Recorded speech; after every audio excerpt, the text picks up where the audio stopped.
La question que tu m'as posée, c'est la transition digitale de la formation. Quels étaient les grands changements? Pour rappel, ça fait 18 ans que j'enseigne le digital, à la fois dans les écoles de commerce, les universités, et que j'ai également une activité business. Et c'était un retour d'expérience, un ressenti sur cette transition digitale de la formation. Et puis, je vais vous parler de la formation et de la pédagogie en général d'abord.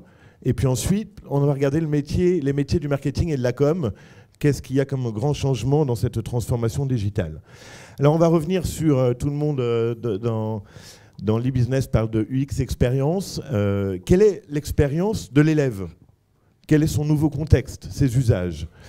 D'abord, il y a un pamphlet philosophique que je vous invite à relire, lire et relire, Petite poussette de Michel Serres, qui nous rappelle le concept de grande conversation. Vous savez, le fameux « chut ». Ah, ça marche, parce que vous êtes des prénumériques. Mais aujourd'hui, faites chute dans une classe de 7 à 25 ans, il n'y a pas de chute. Enfin, il n'y a qu'une grande conversation continuelle entre eux et l'extérieur, et non plus entre eux et le professeur. Et comprendre qu'aujourd'hui, dans la formation, on a une salle qui est en grande conversation permanente, ça change la donne du sachant en posture qui connaît tout de tout. Deuxième idée reçue qu'il faut casser, cette génération qui apprend à lire avec Google n'est pas experte du web.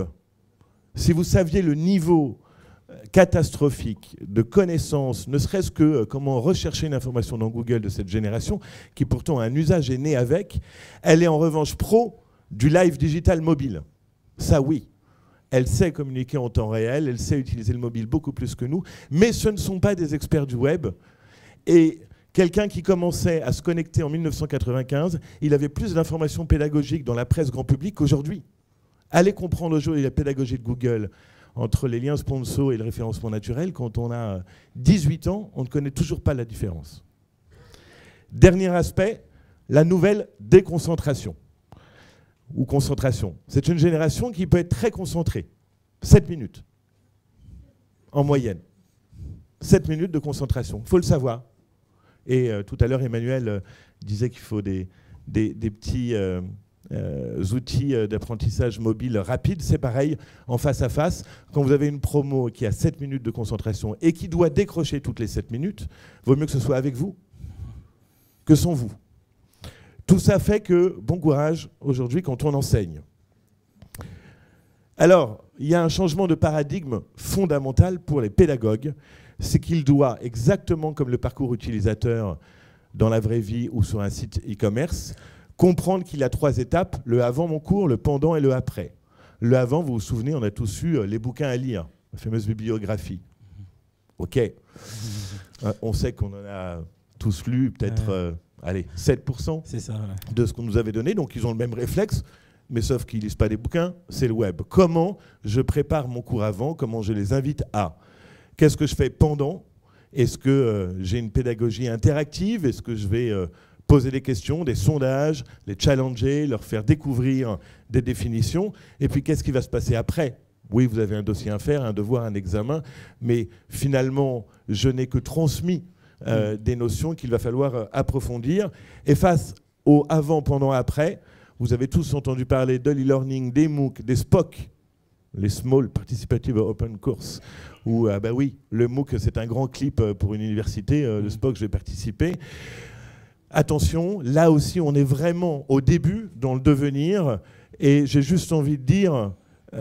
plutôt que MOOC e-learning, on parle de plus en plus de pédagogie enrichie. Comment, avec du face-à-face, j'enrichis ma pédagogie avec différents outils. Et ça, c'est un défi en devenir pour tout le monde. Alors, c'est quelques réflexions sur les métiers du marketing et de la com, en vous rappelant qu'il y a, et ce qui est intéressant en observant la com et le marketing, c'est que c'est peut-être en dehors de l'informatique, les métiers et les compétences qu'on subit la vague de transformation la plus violente. Et c'est pas fini. Et on va résumer ça en 3 vagues. La première, que je vais appeler la nouveauté depuis 1995, et elle continue, c'est la création de nouveaux métiers dans toutes les startups et les pure players.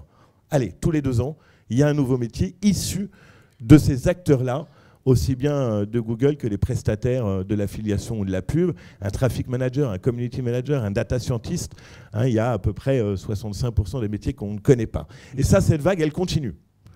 Ensuite, à partir des années 2005, j'ai appelé ça le déploiement, les pré-numériques que vous êtes ont eu besoin de recruter ces nouveaux métiers pour réussir leur transition digitale. Donc on a bien les nouveaux, le déploiement, et puis un phénomène de cette année, puisque tu m'as demandé les prédictions, c'est l'intégration. C'est qu'aujourd'hui, un senior marketing qui ne maîtrise pas les compétences digitales, ce n'est pas un problème de compétences professionnelles, c'est un problème de survie. Il ne participera pas à la transition digitale des entreprises s'il ne maîtrise pas ces nouvelles compétences. Donc la nouveauté, le déploiement et aujourd'hui l'intégration complète avec pour tout le monde, j'ai parlé de survie, je préfère annoncer que si on s'y met, c'est une vraie renaissance digitale. Mais vous en êtes des témoins puisque dans cette salle-là, je n'ai pas d'inquiétude, mais c'est tous vos amis, tous vos proches qui devraient...